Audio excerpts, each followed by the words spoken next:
What is going on, everyone? Happy Friday. I hope everyone is having a great morning.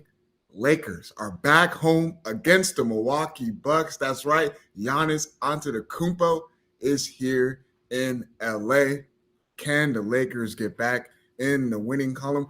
You know what? Scratch that. There's no need to talk about this matchup. Lakers, Bucks. Nah, man. There's a lot of names that have been going around because the NBA trade deadline is literally less than a month away. Who can the potential trade targets be linked to for the Los Angeles Lakers? We got to get into all that. But you already know I have to talk about the beautiful, beautiful Pechanga Resort Casino. And you can play your perfect combination at Pechanga Resort Casino, the official Native American resort and casino of the Los Angeles Lakers. Skip the traffic. Head on over to Pechanga Resort Casino just off the I-15 in Temecula. Visit pechanga.com or call 888-PECHANGA for reservations and for more information. Look, we already know the Lakers are going to need some help if they want to be true contenders in the Western Conference. I talked about it on yesterday's episode in regards to the bench and the bench production and how the Lakers have not gotten that throughout this season. Who can be on the move? Hell, we already seen Trae Young, which is mind-blowing to me that he even requested a trade to go to the Washington Wizards. And then you have CJ McCollum going to the Atlanta Hawks along with Corey Kispert. And then now you look at it this way. Okay, Ja Morant, a big name in Ja Morant. He is now on the potential move. And you look at Giannis Antetokounmpo, who everyone would definitely want to have on their team. And you look at it, his name has been linked to the Lakers. His name has been linked to the Miami Heat, all these different types of moves. However, if you're the Los Angeles Lakers, would you really want to make a move with Giannis? I know he's been out there. He's saying that he's a Milwaukee Buck for life. He's not really interested in going to another franchise. But you know what? I'm not going to buy that, man. I'm not going to buy that because who knows what's going on behind closed doors. If you look at Giannis and you look at that team, the Milwaukee Bucks, you got to want to play for a contender, right? There's no foreseeable future right now to see if the Bucks can be contenders. So what does that mean if you're the Lakers? I don't think you need to try to pair a superstar next to a superstar. As much as that sounds great as far as their skill sets, as far as Luka Doncic and Giannis Antetokounmpo, and maybe you can include Austin Reeves, but then you put in two of those guys together on the basketball court, how is that going to necessarily bring out the rest of your roster? Because then you limit yourself in a hole. You're not going to be able to expand on your roster. You're not going to be able to get the bench production. And we got to get out of that mindset that you need two superstars, three superstars. No. Look at how the teams have been constructed throughout the entire NBA. You have your superstar. You have a guy who can be an all-star. And then you got role players who excel in their roles. The Lakers need to try to emulate that. You see the success that Luka Doncic had with the Dallas Mavericks. Everyone wants to pick up and bringing them to the NBA Finals and all that different types of stuff. But you look at how that team is constructed, defensive guys, athletic guys in the wings. You got two big men that are able to block shots, rebound, rim run, all those things that benefit in Luka Doncic's characteristics on the basketball court. I don't think you need to go out there and try to be a superstar like Giannis. Okay, we X that out. And the only reason why I bring that up because the Milwaukee Bucks are in town. Giannis's name has been linked as far as a potential trade target. Cool. We honestly can move on from that. You look at the other night against the New Orleans Pelicans. We all talk about Herb Jones. And I ain't gonna lie to you, me, myself, I've been talking about Herb Jones. I watched that game against the Pelicans. You guys saw it as well. Herb Jones shot 1 for 9.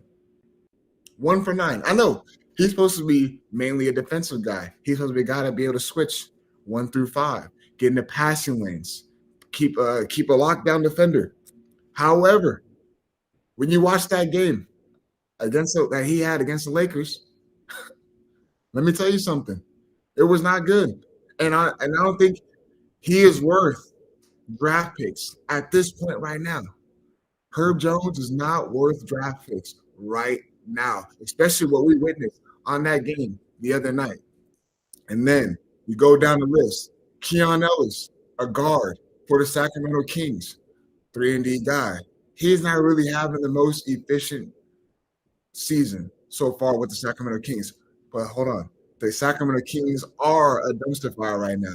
They are 8-29. They have about 5 guards on that team. Keon Ellis plays about 17 minutes a game, but his numbers are really low. He shoots 35% from the field. He shoots about 34% from 3. You look at that. You take that in consideration. Can he be a good pair alongside, especially coming off the bench, with Luka, LeBron, Austin Reeves, Rui? And he can actually provide a little bit of a scoring, but he also can defend. That what the Lakers need so desperately, possibly. But if you're Rob Pelinka, once again, do you want to spend a draft pick for Keon Ellis? No, you do not. You do not want to spend a draft pick on Keon Ellis right now. And that is what we are getting at. You got to stay patient. Every single year is all. We got to be aggressive at the trade deadline. We got to make this move. We got to make this move just to get over the hump. For what? To be a first-round exit? To be a second-round exit? No, man. You have a lot of things that are going to be offloading come this offseason. You have the opportunity to build around Luka Doncic. You have the opportunity to emulate what the Dallas Mavericks are able to do. Why can't you try to do something like that going into the offseason? You have a lot more leadway. You have a lot of expiring contracts. You might be off LeBron James books. That tells you something.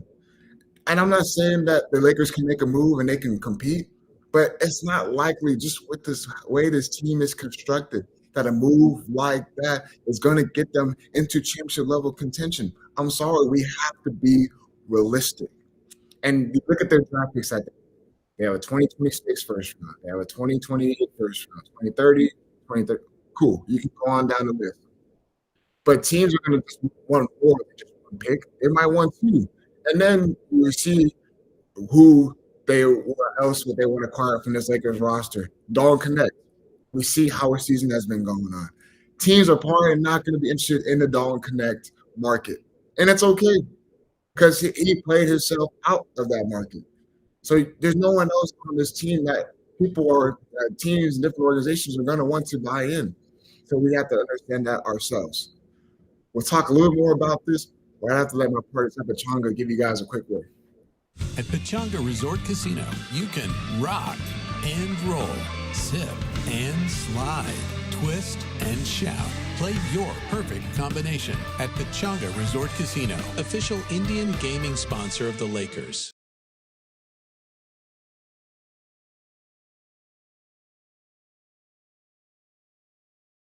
Welcome back. Lakers Talk Daily. Weekdays, you can catch me here at 11 a.m. Weekdays, I'm always going to be live, bringing you that purple and gold talk. Lakers, Bucks, can the Lakers get back into the winning column? Man, it is crazy.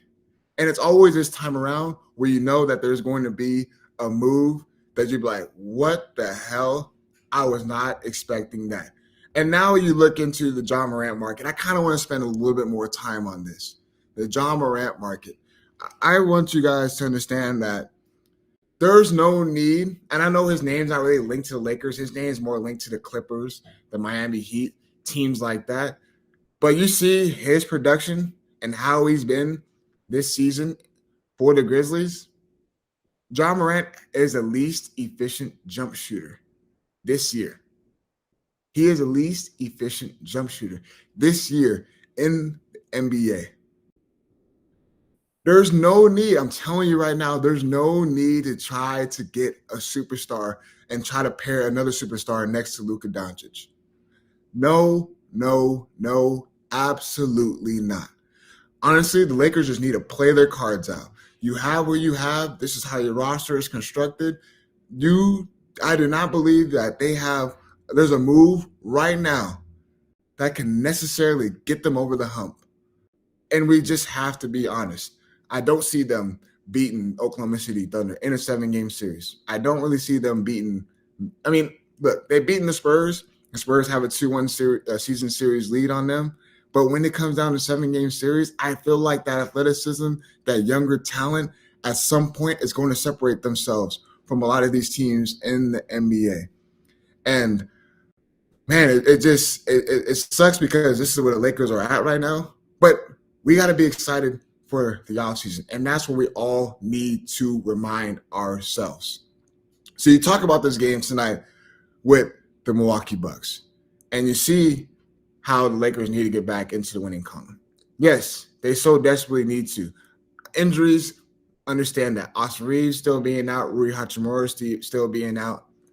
But this is a game where the Bucks have been struggling. The Lakers need to go out there tonight, and they genuinely need to play hard. How about get back out there? How about limiting the Bucks in transition? How about doing the little things that don't show up on a stat sheet? You want to get the most out of your guys, JJ Redick? Actually get in there and press the issue. How about you hold every single person on that team accountable? I know everyone wants Luka Doncic to be more of a leader. He leads right now by how he plays on the basketball court.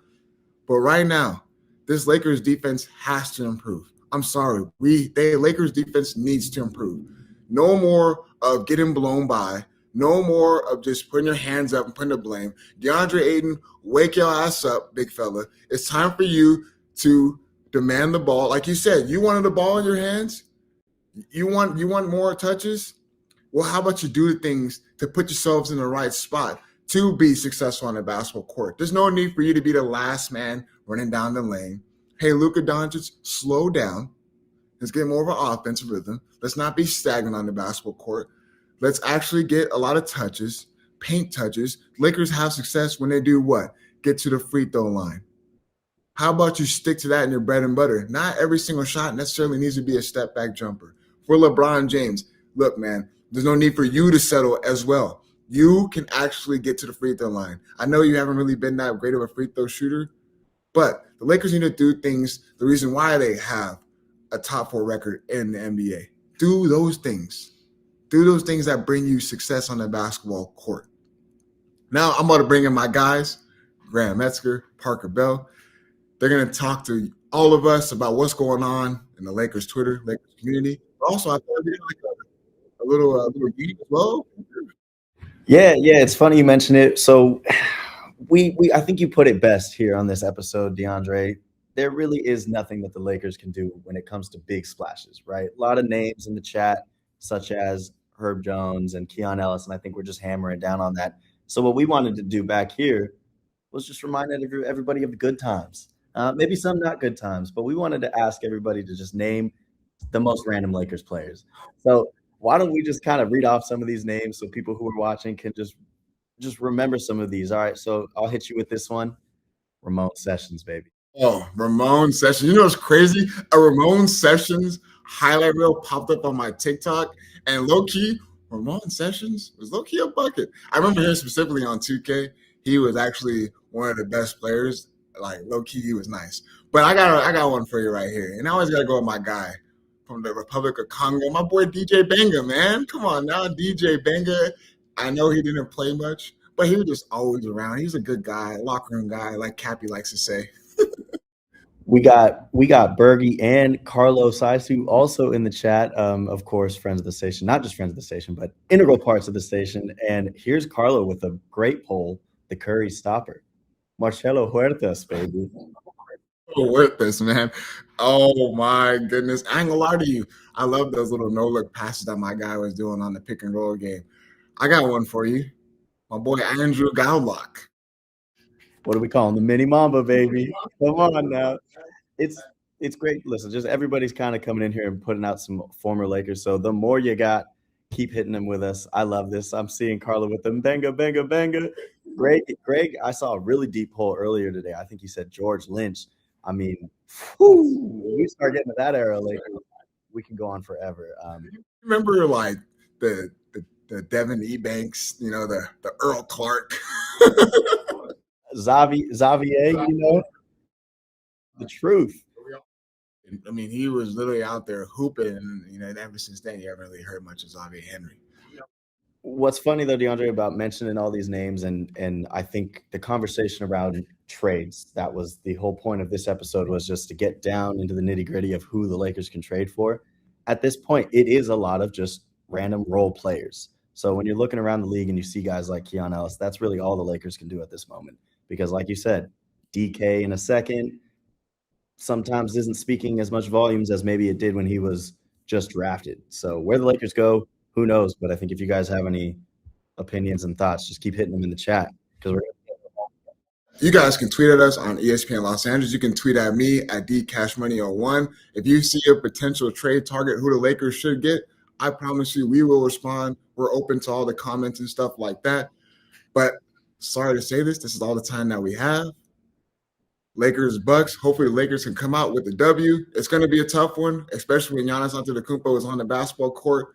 We'll see if he's going to be on the move. There's going to be a lot of different trade scenarios that are going to come out. We're going to be keeping our eyes on it all for the rest of this trade deadline talk.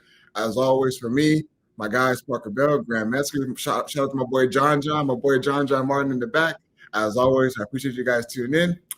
We out, baby.